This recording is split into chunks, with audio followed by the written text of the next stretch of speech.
ભારત માતાના પનોતા પુત્ર શ્રી અજીત પવારનું જે એક્સિડન્ટમાં મૃત્યુ થયેલ છે એ મૃત્યુને સમસ્ત હિન્દુસ્તાનની જનતા ખૂબ જ શોકમય પરિસ્થિતિની અંદર એ લોકો ખૂબ જ દુઃખી થયા છે.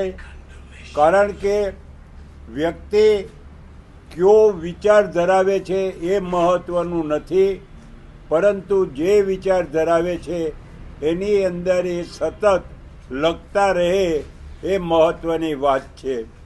અજીત પવાર જ્યારે એમના જે શરદ પવાર છે એ શરદ પવાર સાથે વર્ષોથી કામ કરતા હતા, પરંતુ જ્યારે લાગ્યું કે શરદ પવાર જૂની વિચારશ્રેણી અને જુદા કાર્યક્રમમાં એ લોકો રાચે છે અને નવી વિચારશ્રેણી અને બદલાતા યુગની અંદર આવશ્યકતા પ્રમાણે એમને અજીત પવારે જે જુદા પક્ષની અંદર એ સામેલ થયા અને સામેલ થયા પછી એમને ખૂબ જ સક્રિય થઈ અને રાષ્ટ્રનું કામ કર્યું છે.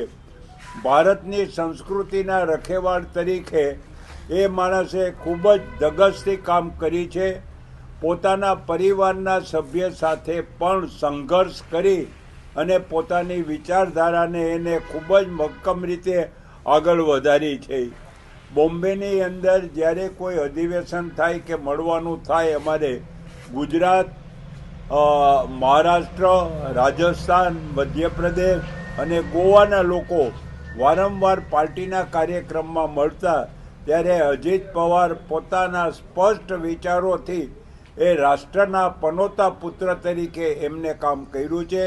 આવા પનોતા પુત્રને આપણે સૌ એમને શ્રદ્ધાંજલિ આપીએ અને એ વ્યક્તિએ કરેલા કામની અંદર અધૂરપ જે કંઈ રહ્યું હોય, એમના વિચારો જે કંઈ રાષ્ટ્રને સમર્પિત થવા માટે કરેલા હોય એ કાર્ય બાકીના લોકો પૂર્ણ કરે એવી ઈશ્વરને પ્રાર્થના.